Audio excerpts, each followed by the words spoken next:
This is the iPhone XR, currently the cheapest mainline iPhone that can still get the latest version of iOS 17. And this is the iPhone 15 Pro Max, currently the toppiest of the iPhone food chain with the biggest processor, biggest screen, and the biggest price tag. So how do the two compare? If you are a person that holds onto a phone as long as possible, is it finally time to upgrade? But before we hop into it, I'd like to thank today's sponsor, iFixit. First off, let's compare the specs and prices of these two so we understand when we compare results later, we have some more context on the actual price of that increased capability. The iPhone XR was released back in 2018 and has a 6.1-inch LCD display with a 1400:1 contrast ratio, can go up to a max of 625 nits of brightness, comes equipped with the A12 Bionic processor, is rated to IP67 for splash, water, and dust resistance, comes with 64GB to 256GB of storage, and can be had in multiple bright colors. This was still in my product red phase when I bought this. I was able to find this for about $150 on Amazon Renewed, $168 refurbished from Walmart, and as low as $34 on eBay for a used but in good condition model. There was more than one listing in the $30 to $70 price range, so if you have the risk tolerance for buying phones from eBay, holy crap, can you get this for a steal? On the other hand, the iPhone 15 Pro Max was released a couple of months ago back in 2023. It has a 6.7-inch XDR display with a 2,000,000:1 contrast ratio. It can do 1,000 nits of max brightness indoors and up to 2,000 nits of peak brightness outdoors. This has the A17 Pro processor inside of it. It's rated for IP68 splash, water, and dust resistance. You can go from 256GB to 1TB of storage and can be had in multiple muted colors?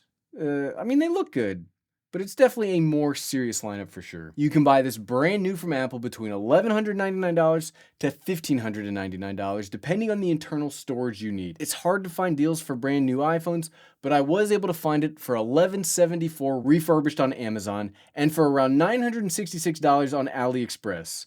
That AliExpress seems super shady, by the way, so don't take me adding the numbers here as an endorsement of AliExpress. I probably wouldn't buy it from there. And the only legit listing I could find on eBay sold for $10.90. And there were a crap load of shady or obviously stolen listings as well, so maybe just stick to buying from Apple for now. All right, the first thing to test is the display. To standardize this test, I'm going to use a Klein Tools light meter. We're going to set both phones to the white wallpaper background that's inside of iOS, and we're going to test this indoors and outdoors. This isn't a lab test, and this light meter shows lux, not nits, but it should give a good sense of the difference in light power between the two displays. Inside, the 15 Pro Max routinely scored around 500 to 600 lux of brightness. A little short of 1,000, but again, this is not a scientific test. The XR, on the other hand, scored around 400 lux, which actually isn't that surprising at all. Remember, according to their spec sheet, we should see about a 400 nit difference between the two indoors. This is a ratio test, not a specific numbers test. Outdoors is where things continue to differentiate between the two. The iPhone 15 Pro Max scored in the 900 to 1200 lux range with my light meter set to its 4K option. The XR, on the other hand, scored between 500 to 600. The reality of those numbers, the biggest difference for me is I can easily see the 15 Pro Max even in direct sunlight against the snow. The XR, on the other hand, is real hard to see unless I shade the screen or I cover it. Suffice to say, the 15 Pro Max is the clear winner in screen brightness. In slow motion, you can also see the refresh rate. What refresh rate in 120 Hz and 60 Hz means is a measure of how fast the screen updates to give the illusion of movement and motion for human eyes. In this side by side, you can see the screen refreshes twice as fast in the 15 Pro Max because the Pro line of phones since the 13 have all had Pro Motion built into the display. Also, notice the older phone has a notch while the newer phone has the dynamic island. Both are fine, but personally, I like the notch better. I know I am in the minority here. Most folks like the dynamic island, but I like the notch. I'd like to again thank today's sponsor, iFixit. You can learn how to fix just about anything at iFixit.com. Search through thousands of free repair guides and find the high-quality parts and precision tools to fix your phones, laptops, game consoles, and so much more. And more specifically, when it comes to the question of upgrading your phones, iFixit actually sells whole iPhone fix kits. These come equipped with everything required for a successful replacement or repair. So if you are really trying to push your iPhone XR to the absolute max, you can go right to iFixit.com and get everything you need from instructions or the tool kit itself. Click on the link below to get your own kit and fix your phone today. Next up, let's test battery life and charging. So the way I tested this was to fully charge both phones, set them up in a cool space, not like awesome, but cool as in temperature. I opened up YouTube in the Safari browser and I played 4 looped hours of lo-fi Mario music. Why 4 hours? Because that's as much time as I had on my camera's SD card. Maybe if phones get real crazy with battery life, I'll have to get one of those fancy cameras that records to solid state drive so we can record for like 20 hours at a time. I don't have that, we did 4 hours. And a quick note, I use Safari instead of the native YouTube app for ease of capturing the battery percentage at the same time.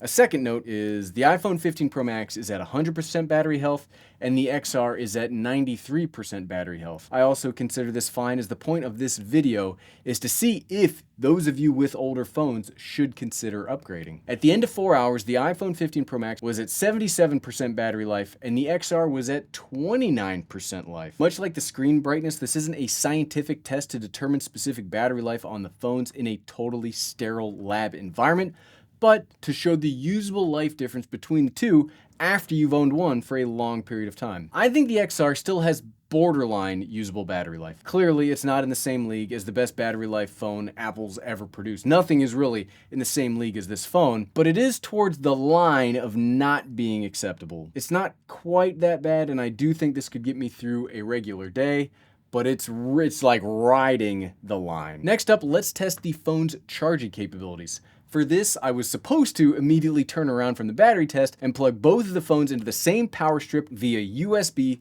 using Apple branded cables. I say immediately, but there was some startup time needed to happen because I don't know. There was a comedy of errors waiting for me to get these charged in. So when I got them all ready to go, I then set them to charge for 20 minutes to see what kind of percentage life gain we can expect. Something to know about battery charging is it's not a linear process.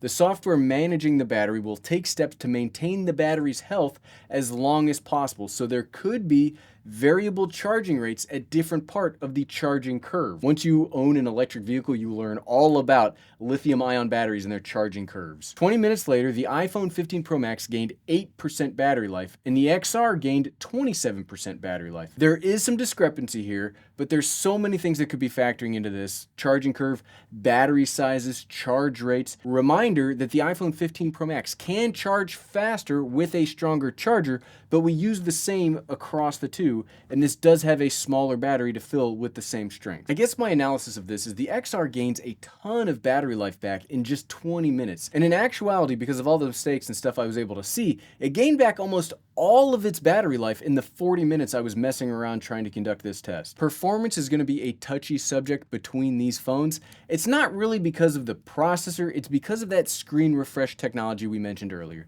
The 15 Pro Max will always feel faster because everything happens smoother and crisper. If we were to take the exact same task in a hypothetical world where the A12 and the A17 had the same speed, the XR would still feel slower because of the screen delay difference. We did run a quick video render test in iMovie just to see another ratio difference. We used the same 5-minute clip from my last Z Flip 5 video and we rendered it out to 4K on both phones. Objectively, the 17 Pro is way stronger, right? But I guess the question is it worth an almost 800% price increase? Because it certainly didn't finish 800 times faster. When it comes to performance though, the most important part of performance might be the most important topic of the whole video outside of battery life. Because what performance buys you in a phone, what you're really buying is longevity. If you bought the XR when it first came out, you've gotten some great use from this phone over the past 6 years. But this is probably the last year this is going to get the top of the line operating system. And even now, it doesn't even get all of the features of that operating system because of the older chip. You might still get a year of security patches afterwards, but it's getting really close to the end of the road for the XR. So the performance is still fine as of today, but that is going to move on pretty quickly. Talking about the cameras, cameras are the most subjective test that you can do on YouTube, and even when trying to make them objective, it will be hampered by compression artifacts from YouTube, my video editing program, color grading that might exist. Lots of things will change what I see on my computer monitor and what you see by the time you watch this video. I think it holds up really darn well to even this modern marvel that Apple's created. If you're a content creator or a family looking for a small, cheap camera, you can compare these two sets that you can see right now. I think this held up a lot better than I expected it to. I was gonna do a weight comparison, but yes, the bigger phone is heavier. Shocker there. Build quality across both is pretty good. The 15 Pro Max and the 15 Pro line in general are all constructed out of a titanium body. We'll have to see in the long term if this ends up being more durable or quote unquote better than previous stainless steel or aluminum models. Personally, I'd say that if we take away the type of material and the size of the phone, I would give them both an equivalent build quality score. One of the reasons iPhones hold their value so well is they are built really solidly. Yes, this is from the more angular version, and yes, this is still the rounded philosophy,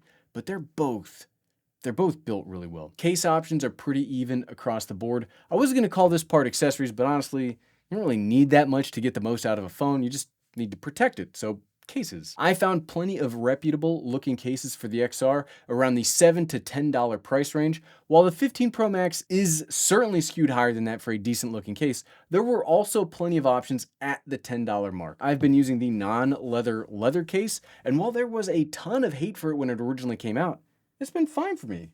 Like, this thing's been everywhere over the last couple months. It's pretty good. So at the end of the day, is it now time to upgrade from your XR to a newer model of phone? I think so. You don't necessarily need to go all the way up to the 15 Pro Max. That is kind of a big jump in price, size, performance, and weight. There are other options out there for great prices. I think if you were looking to upgrade from the XR to a Pro Max, you should go with the 13 Pro Max. It's most of what makes the 15 awesome for a fraction of the price, and that will still give you many years of service to come. And if you want to see more information on the 13 Pro Max and why it would be a great option from here, you can click right here. Click, click, click, click, click, click, click. Thanks for watching.